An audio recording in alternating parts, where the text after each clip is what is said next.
Perang ini merupakan rangkaian peristiwa yang menjadi cobaan, sehingga dua besi dari helm tersebut tertancap di pipi yang mulia baginda Rasulullah Shallallahu Alaihi Wasallam. Bahkan, dalam perang Uhud tersebut membuat baginda Rasulullah Shallallahu Alaihi Wasallam harus terluka, di mana gigi geraham beliau patah, bibir bawah sobek, dahi dan kening mulai bercucuran darah. Tidak hanya menjadi ajang balas dendam bagi kaum Quraisy, namun di tengah kondisi tersebut, tidak membuat baginda Rasulullah Shallallahu Alaihi Wasallam berhenti untuk menadahi darah yang mengalir dari tubuhnya. Baginda Rasulullah Shallallahu Alaihi Wasallam masih tetap menadahi darah miliknya dan mengusapkannya ke dada agar darah tersebut tidak sampai menetes ke tanah. Assalamualaikum warahmatullahi wabarakatuh. Diketahui, Perang Uhud sendiri merupakan pertempuran yang terjadi antara kaum muslimin dan kaum kafir Quraisy yang terjadi pada tahun ketiga Hijriah atau tahun 625 Masehi. Perang Uhud tersebut terjadi di sebuah lembah yang terletak di antara Gunung Uhud, sekitar 5 mil dari kota Madinah. Perang Uhud tidak hanya menjadi ajang balas dendam bagi kaum Quraisy, namun terjadi karena kecemburuan kaum Quraisy terhadap popularitas Islam di kota Madinah. Perang ini merupakan rangkaian peristiwa yang menjadi cobaan dan ujian bagi hamba-hamba Allah Subhanahu wa Ta'ala yang beriman. Tujuan dari Perang Uhud adalah untuk mempertahankan eksistensi agama Islam dan perjuangan kaum Muslim dari serangan kaum kafir Quraisy yang ingin menghancurkan kejayaan Islam. Baginda Rasulullah Shallallahu Alaihi Wasallam merupakan tauladan bagi semua umat manusia di muka bumi hingga akhir zaman. Begitu besar cinta Rasulullah Shallallahu Alaihi Wasallam kepada umatnya, bahkan baginda Rasulullah Shallallahu Alaihi Wasallam masih mengasihi musuh-musuhnya meskipun saling berhadapan di medan perang.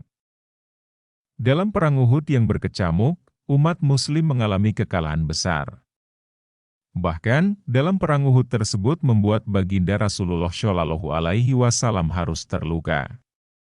Di mana gigi geraham beliau patah, bibir bawah sobek, dahi dan kening mulai bercucuran darah. Tak hanya itu, lemparan lembing dari Abu Kama'ah saat Perang Uhud juga menembus helm baginda Rasulullah Shallallahu Alaihi Wasallam, sehingga dua besi dari helm tersebut tertancap di pipi yang mulia baginda Rasulullah Shallallahu Alaihi Wasallam. Namun di tengah kondisi tersebut, tidak membuat baginda Rasulullah Shallallahu Alaihi Wasallam berhenti untuk menadahi darah yang mengalir dari tubuhnya. Baginda Rasulullah Shallallahu Alaihi Wasallam masih tetap menadahi darah miliknya dan mengusapkannya ke dada agar darah tersebut tidak sampai menetes ke tanah. Kemudian setelah Perang Uhud mereda, para sahabat bertanya kepada baginda Rasulullah Shallallahu Alaihi Wasallam, kenapa harus melakukan hal tersebut? Aku mendengar apa yang kalian tidak dengar. Malaikat penjaga gunung berkata kepadaku, apabila ada setetes darahku yang menyentuh bumi, maka Allah Subhanahu wa Ta'ala akan menurunkan azab dari langit kepada yang memerangiku. Ucap baginda Rasulullah Shallallahu Alaihi Wasallam menjawab pertanyaan dari para sahabat. Mendengar jawaban itu, membuat para sahabat kembali bertanya. Mengapa engkau tidak mendoakan para musuh Allah itu celaka? Tanya para sahabat. Baginda Rasulullah Shallallahu Alaihi Wasallam lantas menjawab. Sungguh aku tidak diutus untuk melaknat, tapi berdakwah, dan menyebarkan rahmat kepada semesta alam, rahmatan lil alamin, tutup baginda Rasulullah dalam Perang Uhud tersebut. Begitulah akhlak yang ditunjukkan oleh Rasulullah Shallallahu Alaihi Wasallam kepada umatnya. Meski dalam keadaan terluka karena musuh-musuhnya, akan tetapi baginda Rasulullah Shallallahu Alaihi Wasallam tetap menunjukkan kasih sayangnya. Beliau tidak mendoakan keburukan kepada musuhnya, melainkan mendoakan supaya Allah Subhanahu wa Ta'ala memberikan hidayah kepada mereka. Wallahu a'lam bishawab. Wassalamualaikum warahmatullahi wabarakatuh.